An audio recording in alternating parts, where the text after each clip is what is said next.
We like to think of ourselves as rational beings, that when we make a decision, we've carefully thought through the facts and made a reasonable decision based on the information we have available to us in a logical way. But is that really the case? Today, we're going to be going over a book by Daniel Kahneman. It's called Thinking, Fast and Slow. And this book is going to explore that very question in a thorough manner that's going to teach us some things along the way.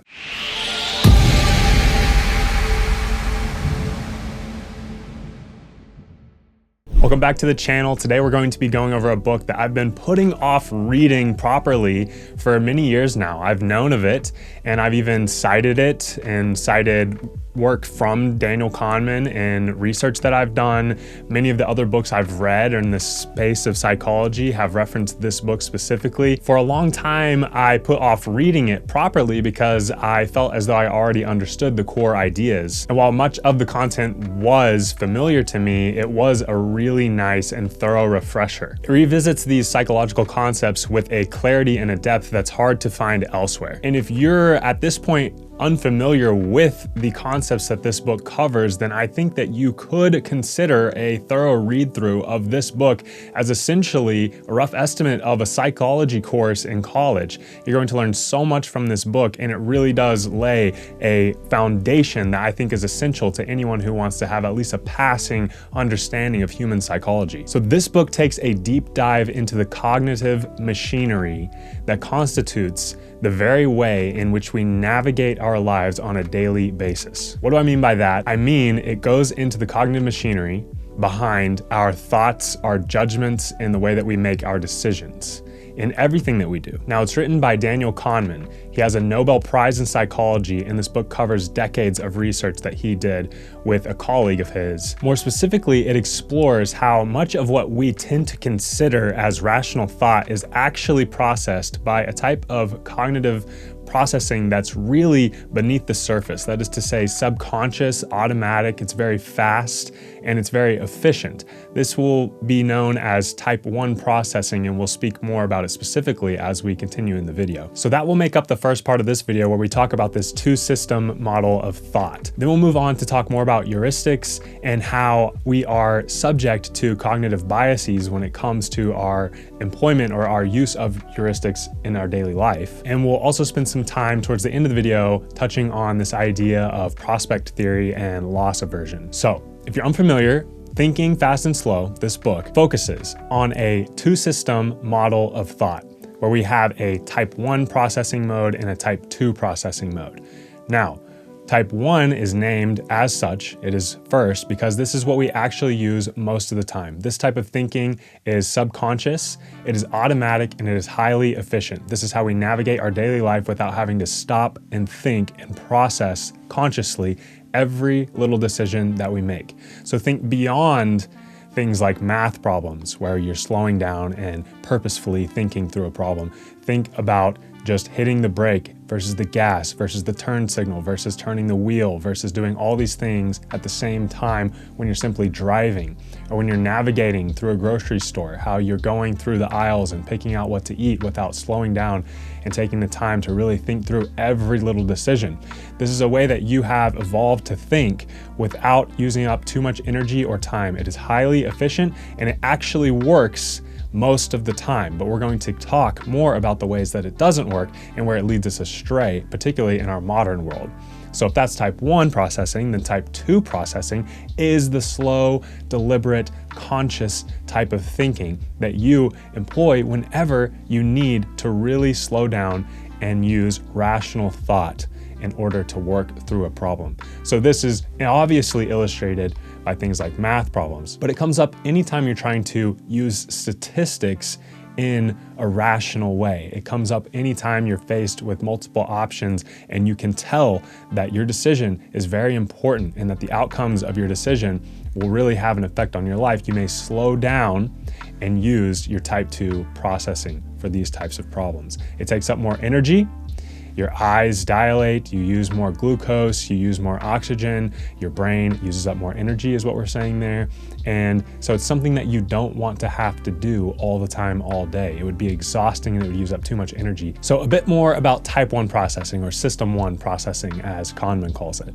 This is intuitive, it's automatic, and it's fast, as I've said. This is what allows you also to quickly read emotions in other people. It operates on a level that helps you to understand intuitively when to avoid something or to approach something, whether that be other people or situations in general. This is happening all the time in the background of your mind. System 2 is more analytical, as we've said, and it comes up whenever you're trying to work through complex problems or when you're trying to plan for the future in a deliberate way. Now, this book itself is broken into 5 parts roughly, and it covers system 1 and 2 in the first part. Part 2 covers heuristics and biases that are built into those. Part 3 covers an interesting topic. It's really our overconfidence as humans in our judgments, despite our unawareness of how much of our judgments are constituted by type 1 processes that happen completely outside of our conscious awareness. Part 4 covers something that's called prospect theory, and it covers loss aversion. And part 5 gets into the weeds a bit on the experiencing self versus the remembering self. But the unifying theme of the book overall is that our brains are not built to be perfectly rational at all times. That's not the way that our minds have evolved.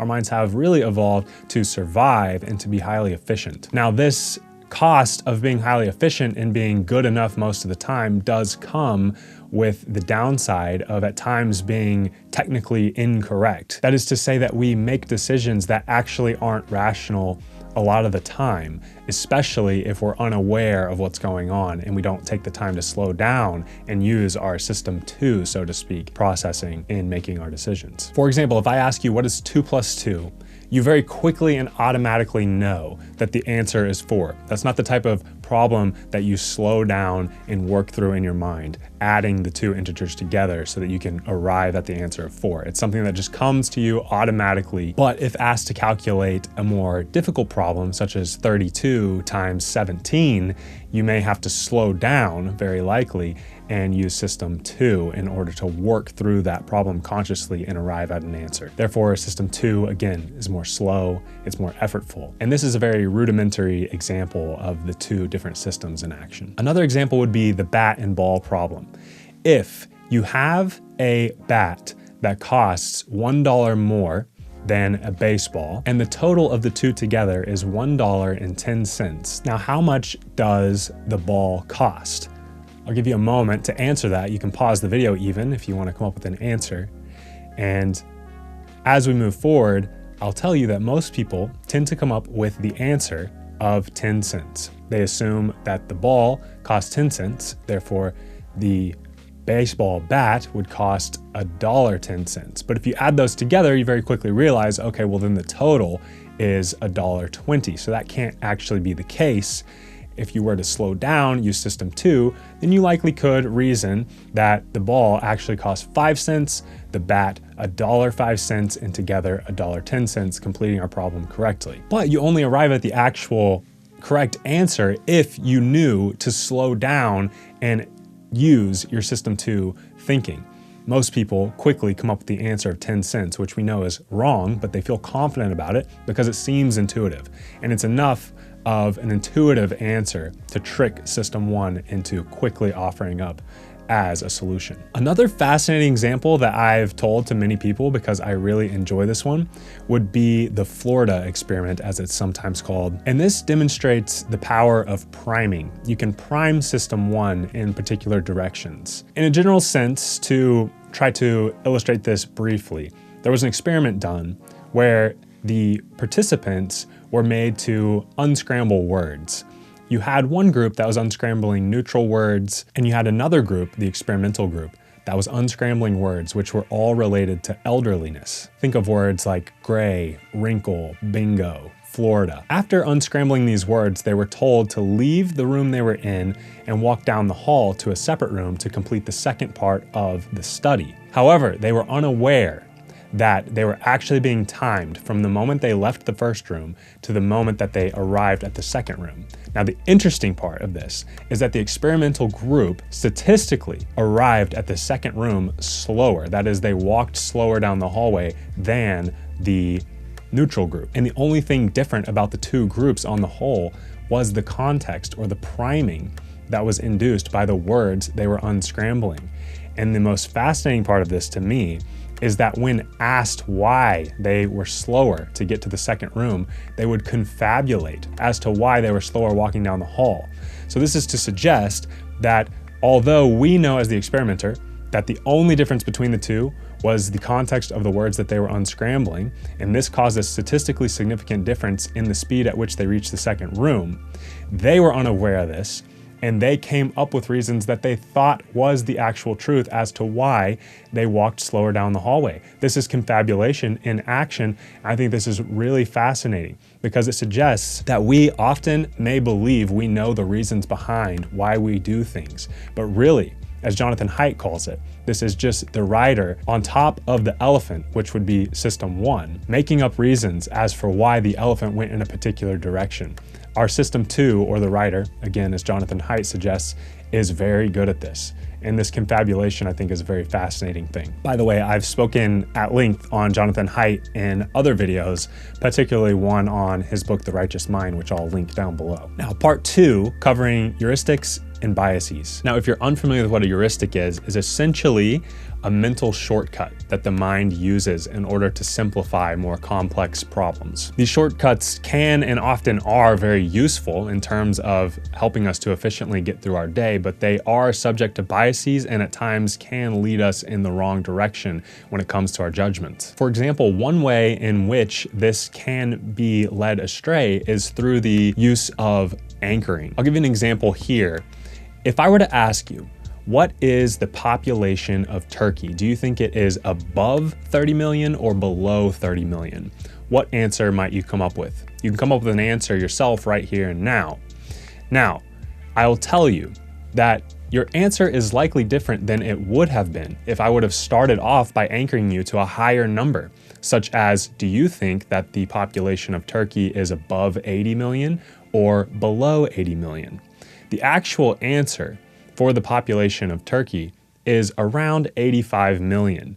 And so, by anchoring you to the lower number, I led you astray and caused you likely to guess more far off than you may have otherwise. Now, where do you assume this type of manipulation is used most often in your own life?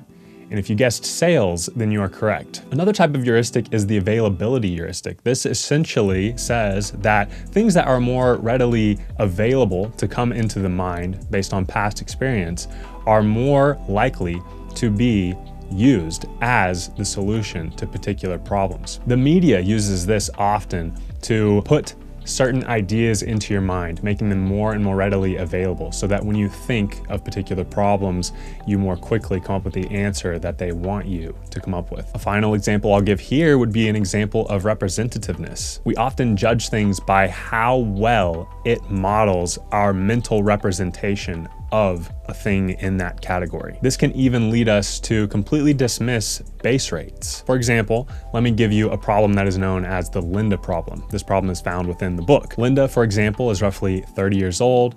She's a female, and she's very outspoken, highly intelligent. She even majored in philosophy. And as a student, she was really interested and involved in issues that had to do with discrimination and injustice. Now, between the two future possibilities for Linda's life, what do you think is more likely?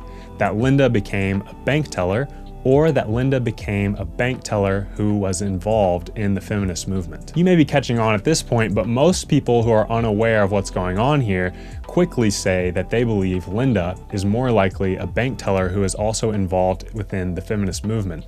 But a simple look at statistics tells us that this cannot be the case. It is more likely that Linda is a bank teller, considering all bank tellers who are also feminists have to be bank tellers in the first place. So there are more bank tellers as a base rate within the population than bank tellers who are also feminists. This is just a simple truth. Yet, people's system one, using representativeness, often causes them to give the wrong answer to a question that's even as simple as this one by offering up the solution quickly and automatically before they have time to use system 2 and really think through the problem. In this way, we see that our system 1 is not just randomly irrational, but rather it's irrational oftentimes in very predictable ways if we understand the psychology beneath. Now let's move on to where we discuss this idea of prospect theory. This is one of Kahneman's most famous contributions, this idea of prospect theory, and it's an alternative to the traditional way of thinking about economics from a purely rationalistic standpoint. In essence, people don't treat all gains and losses equally. A gain of $100 is not felt as positively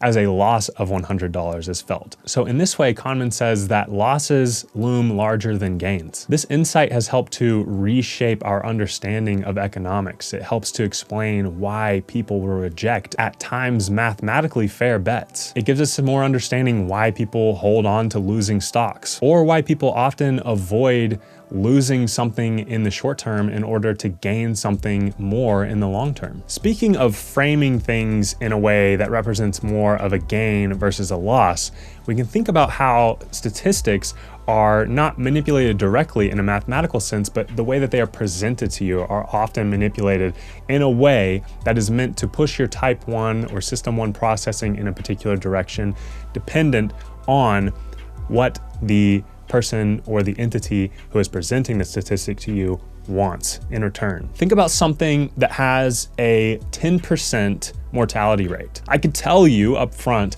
90% of all people who undergo this procedure survive.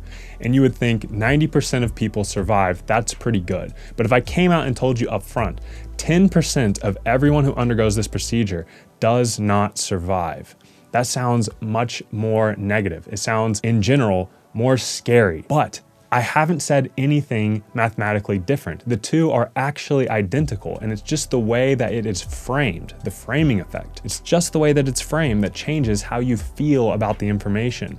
This is used for one reason or another all the time, every day, all around you. And so, in general, this book covers so much foundational psychology that helps you to understand how you think, how other people think, and the types of tactics that are being used either for or against you on a daily basis. And in this way, I think the book is really invaluable. Like I said, it's essentially as though you're taking a course in psychology just by getting the book and reading it. And so Thinking Fast and Slow is not necessarily a casual read. It's methodical and it's filled with all kinds of examples that have you stopping to take time and reflect. But the book really does reward that effort. It's a book that I believe will change how you see your own mind. I know that it's done so for me, these concepts in general. It helps you understand how you make decisions, how you even form beliefs, and how you can easily be led astray by your system 1 unconscious, automatic, and intuitive processing. Kahneman's work challenges us to slow down, to recognize what sorts of situations and problems our system 1 processing is likely to come up with an incorrect answer for. In this way, we know when to slow down, use our system 2, and think rationally, weighing all the facts and coming to a conclusion that is technically sound. If you've read the book, I would love to hear what sorts of examples really stood out to you, what parts you found most interesting. And if you hadn't heard of the book up to this point, then I hope this video has given you a meaningful sense of what it has to offer. This is truly right up my alley when it comes to psychology. I really enjoy learning about these things, and I really enjoy telling others about them and having these sorts of conversations. So if you have any thoughts on the book or any questions, please leave a comment down below. As always, I really appreciate your time watching these videos, and I'll see you in the next one.